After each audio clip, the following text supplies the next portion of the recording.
Alright, so here we are doing the last procedure on the mill for making these window frames. One of the things we discovered in making them is it actually works out better to make the tabs upside down as well as cutting out the center upside down. Now we're going to finish cutting the center out upside down here on this one. We always planned on that because we've actually pre-polished these. By cutting the tabs at the same time, we could come back and we can use tin snips of all things and form the little tabs that we want easier than doing them on the mill, it was found out. So we've switched to doing it that way instead. You'll also notice that it's held down by a piece of masonite and 4 screws. It's also held in the center by a masonite disc, as well as a couple pieces of wood as discs. That's all to make sure this doesn't move around when we're actually milling it out and, get damaged. So we're going to finish this little operation and then we'll be back with sort of a recap and show you what the finished product looks like that we're going to put on the car.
Window bezel looks like before we actually finish the little tabs on it.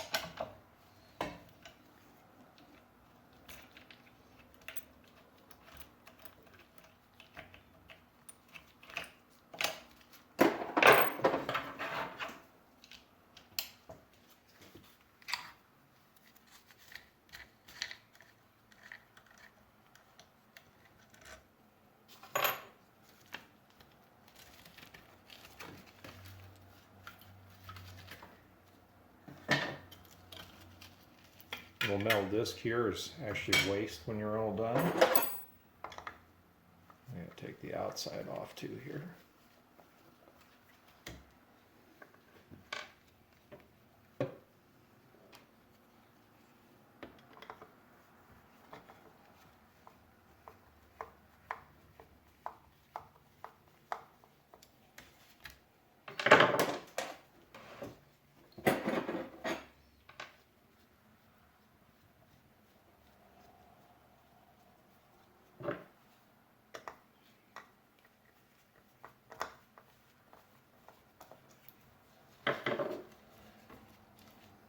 And one more screw.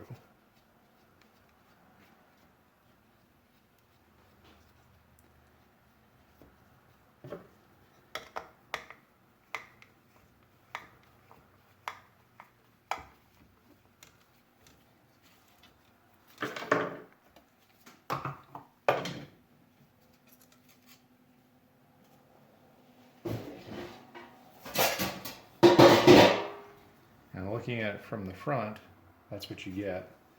As we said, we found out cutting the tabs upside down actually helps. We'll now cut these tabs, believe it or not, with the tin snips. And just do a little filing, and they'll look quite nice when they're done. In fact, we have one over here that I'll pick up and show you that's actually finished. Shows what the finished front is. Each one of those 15 tabs folds down and goes into the slots for the backer piece. So in a little bit we'll be back and we'll explain, we'll recap on everything and show you everything together. Well, as you know, we've been working on our porthole windows, and we found that when we were using the rotary table and actually doing the tabs, which there are just the minor short tabs here, that making the long tabs on the rotary table was taking a lot of time. And we decided we needed a better idea than that. So we switched and we just did these slots, leaving the tabs in the right location, which you can see them here. And this was done with the unit upside down, as you remember. We just didn't make the long tabs, so this would have been the way it was looking when it was mounted on the rotary table.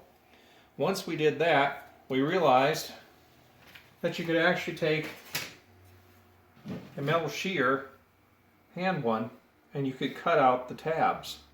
Now you notice here we've cut a number of them back to just shapes like this. It leaves a huge amount of material. And here are little tabs that are closer to being done.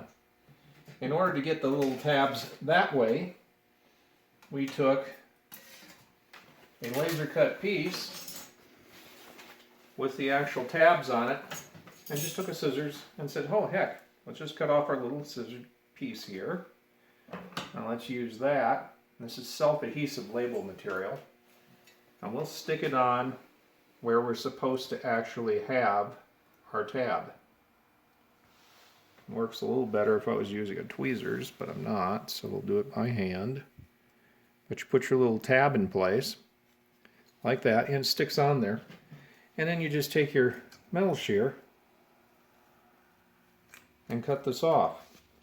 Now the truth is, it's a lot faster than finishing this step on the rotary table. It's extremely easy just to say, oh gee, let's just cut that off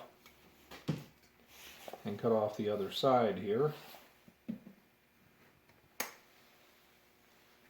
And you basically have the tab there. Now of course it bends a little bit, ball peen hammer and one little tap and we're back to basic shape. Now right now it's just a tad long still. I can just snip that a little more. But the rest of it, to finish it, just using a Dremel tool and a sanding disc, you can get the rounded end real quick. And the underside of this, we take a small file and we file the rest of the minor flashing off. And then you end up with a finished piece that looks like this at this point. And if you remember earlier, we showed you a backer piece, which I'm going to pick that up also. The front, which you'll see on the outside of the car, the backer, which is actually mounted in the top, and each of those slots will mate up perfectly with these tabs. When it's installed, obviously, we fold the tabs straight down and then put them through the slots and then fold them over. The only thing left to be done now is to make the window glass mock-up for them.